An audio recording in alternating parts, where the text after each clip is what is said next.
थप्पड़, दिल छू लेने वाली कहानी।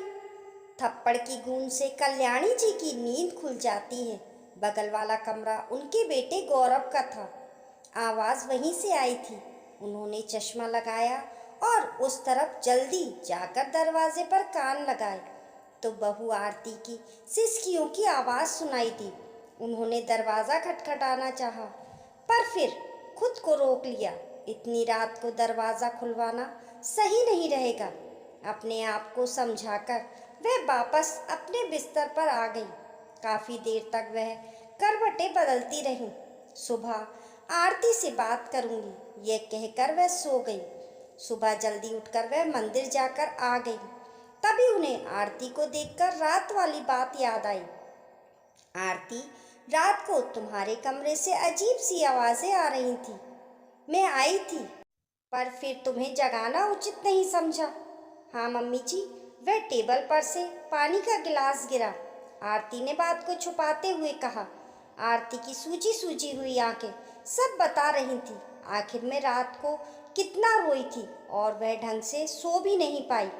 कल्याणी जी उसका हाल देखकर समझ गई थी, पर तभी गुस्से में गौरव दंदनाता हुआ आया। अभी तक तुमने नाश्ता नहीं बनाया? मुझे ऑफिस जाना है। आरती, तुम कोई काम ढंग से नहीं कर सकती हो। तुम्हारे कारण मैं हमेशा ऐसे ही परेशान होता रहूँगा।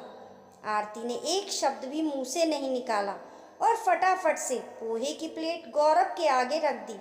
फिर से पोहा कहकर गौरव ने पोहे की प्लेट फेंक दी। तुम्हें तो कुछ बनाना ही नहीं आता। मैं बाहर ही नाश्ता कर लूँगा। खाना बनाकर ऑफिस भेजने की भी कोई ज़रूरत नहीं है। और गुस्से में दरवाजे को जोर से लगाते हुए गौरव वहाँ से चला गया। कल्याणी जी को कुछ समझ नहीं आ रहा था कि आखिर अभी शादी को कुछ महीने हुए हैं और गौरव आरती के साथ ऐसे कैसे दुर्व्यवहार कर सकता है। गौरव के कारण आरती दिन भर खामोशी रहती थी, घर का काम करती है और अपने कमरे में चली जाती है। गौरव का व्यवहार आरती के प्रति दिनों दिन बिगड़ रहा था।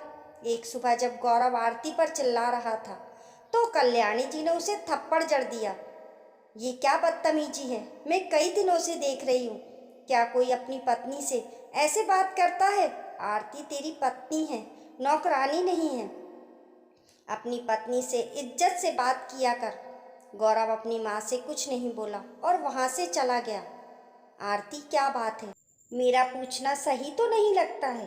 ये तुम दोनों के बीच का मामला है, लेकिन अब ये कुछ ज़्यादा ही बढ़ गया है। मुझे ये रोज रोज के झगड़े अब देखे नहीं जाते हैं।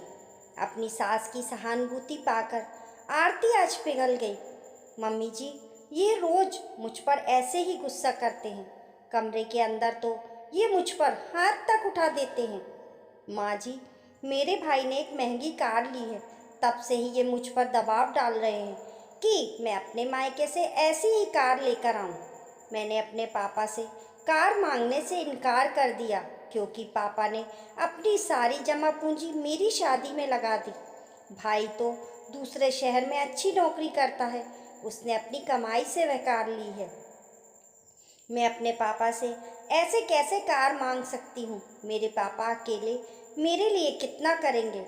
अभी उन शादी में उन्होंने इतना कुछ दिया है।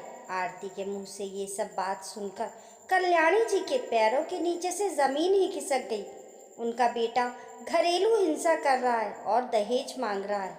अगले दिन बेटे के ऑफिस जाते ही उन्होंने अपनी सहेली के बेटे को घर पर बुला लिया, जो पैसे से वकील था। उसने आरती और कल्याणी जी की पूरी बातें सुनी और कल्याणी जी के कहने पर गौरव के खिलाफ केस दर्ज किया। आरती बहुत घबरा गई और घबराते हुए कहा, मम्मी जी, आप अपने बेटे के खिलाफ केस कैसे कर सकती हो? गौरव आपका बेटा है और मैं तो बहू हूँ, जबकि माँ को हमेशा अपना बेटा प्यारा होता है। आप अपने ही बेटे के खिलाफ कैसे जा सकती हो? हाँ, मैंने अपने बेटे के खिलाफ केस किया है क्योंकि एक माँ होने से पहले मैं एक पत्नी हूँ, एक स्त्री हूँ। मैं तुम्हारा दर्द अच्छे से समझ सकती हूँ। गौरव के पापा भी मुझ पर बात बात पर हाथ उठा दिया करते थे। मैं चुपचाप सहन कर लेती थी, जैसे तुम सहन करती हो।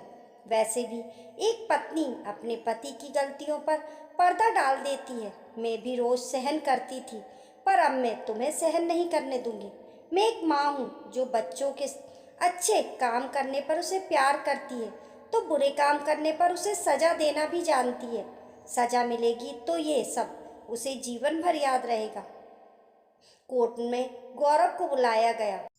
अपनी ही माँ ने उस पर केस किया है, ये बात उससे सहन नहीं हो रही थी। वो चिल्लाकर बोला, मम्मी ये सब क्या है? आपने अपने बेटे के खिलाफ हो? हाँ गौरव, तूने मुझे मजबूर कर दिया है। मैं अपनी बहू की ये दुर्दशा नहीं देख सकती। वह तेरी पत्नी है, इसका मतलब ये नहीं कि वह सब कुछ सहेगी। तू जैसे अपनी माँ की इज्जत करता है, वैसे ही अपनी पत्नी की इज्जत भी करना सीख। वह घरेलू हिंसा की शिकार हो रही है, तो मेरा भी फर्ज है कि मैं एक स्त्री होने के नाते एक स्त्री के अधिकारों की पूरी रक्षा करूं। तभी तो घरेलू हिंसा में कमी आएगी, वरना तेरे जैसे बेटे अपने लालच और स्वार्थ के खातिर अपनी पत्नी को मानसिक और शारीरिक रूप से प्रताड़ित करते रहेंगे। जब तुझे सजा मिलेगी तो तू दोबारा ऐसा करने की सोचने का भी नहीं। गौरव ने माफी मांगी।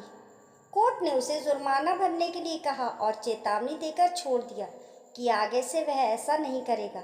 आरती ने अपनी सासू माँ का धन्यवाद किया, क्योंकि उन्हें की वजह से उसे अपनी खोई हुई इज्जत मिली और घरेलू हिंसा से मुक्ति भी मिल गई।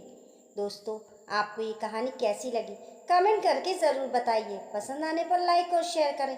ऐसी ही अच्छी अच्छी कहानियों के लिए चैनल को सब्सक्राइब करना ना भूलें। मिलते हैं फिर एक नई कहानी के साथ, तब तक के लिए नमस्कार।